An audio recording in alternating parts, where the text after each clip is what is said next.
Em 1724, o reino de Ardra é dominado, ele cai para o reino de Daomé. Reino de Ardra, da etnia Já. Reino de Daomé, da etnia Fon.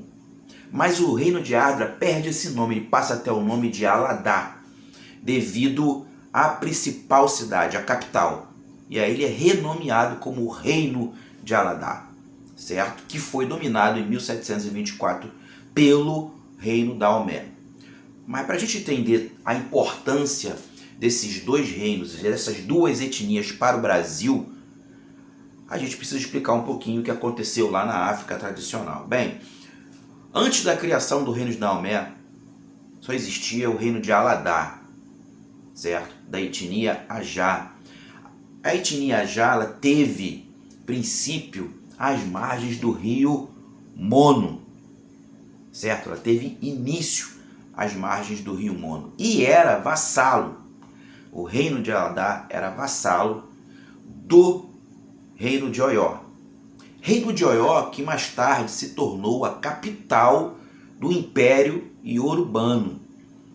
Sim, Oió era tão poderoso, era uma cidade-estado tão poderosa, que passa a ser o centro do futuro Império Iorubano que domina todos os reinos. Todos os reinos em volta passaram a ser vassalos, pagavam tributos ao Império Iorubano com a capital em Oió, a cidade-estado de Oió.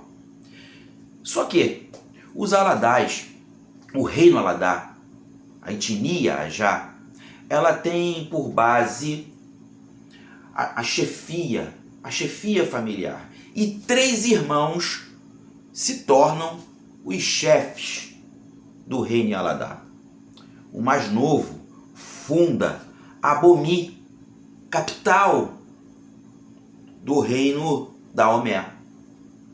E isso provoca muito fracionamento, fragmentação política entre esses 3 irmãos, e aí nós temos o nascimento de outro reino e de outra etnia, Fon.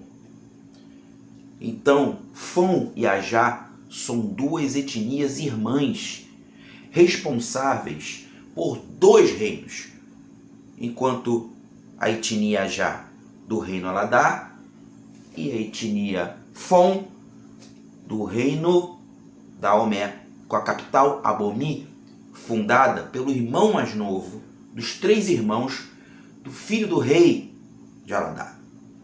3 irmãos na chefia de um reino dividem, fragmentam esses reinos.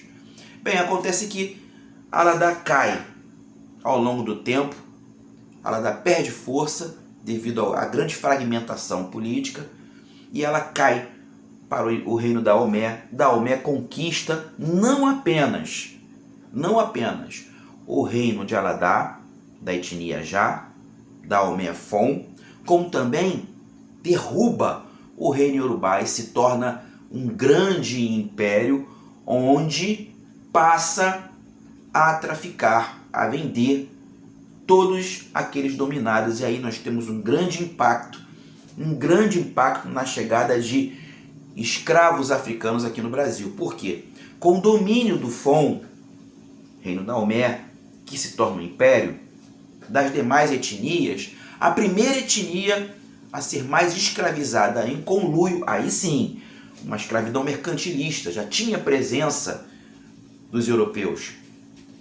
Aí nesse grande comércio, nessa grande parceria com os brancos europeus, os Fon, do reino da Daomé, vendem os Ajá, do reino de Aladá. E o impacto que chega aqui no Brasil é o seguinte: até então nós tínhamos basicamente Ketu aqui no Brasil, tanto que o primeiro terreiro de matriz africana de candomblé no Brasil foi aberto, o primeiro barracão, por uma mãe de santo da etnia Ketu. E a relação dos Ketu e de boa parte dos iorubanos com as divindades era pela nomenclatura orixá, mas os Fon e os Ajá não. A maneira que eles lidavam com as divindades era Vudum, os Vuduns, diferente nomenclatura. E os Ajás, quando chegam aqui, quando chegam aqui no Brasil, eles começam a mostrar a cultura Fon, a cultura Ajá, que se relaciona com a divindade pela nomenclatura Vodun. E aí temos um grande mistério. Se a gente for entender bem, muitos vão falar o Jeje. Mas Jeje, segundo alguns estudos mais atuais, não era uma etnia. Jeje, que também se relaciona com as divindades, as chamando de Vodun ou Voduns, eram, na verdade, os apátridas. Jeje era uma palavra utilizada pelos Fon, que dominaram os Ajá, e os chamavam de apátridas, ou seja, eles não tinham pátria.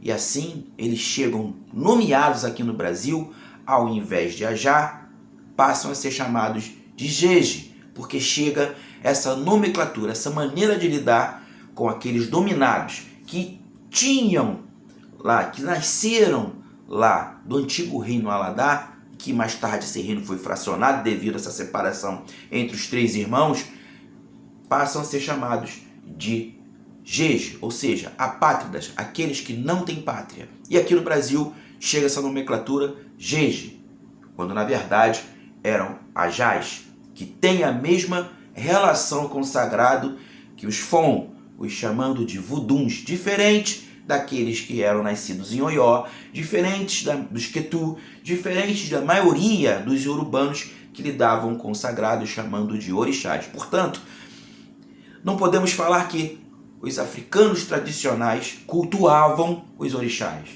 Não. Cada etnia tinha uma maneira de lidar, uma nomenclatura específica para ter essa relação com as divindades, o que era muito importante socioeconomicamente, socioculturalmente, para todos os africanos tradicionais. Jefferson Araújo, um barco remando contra a maré.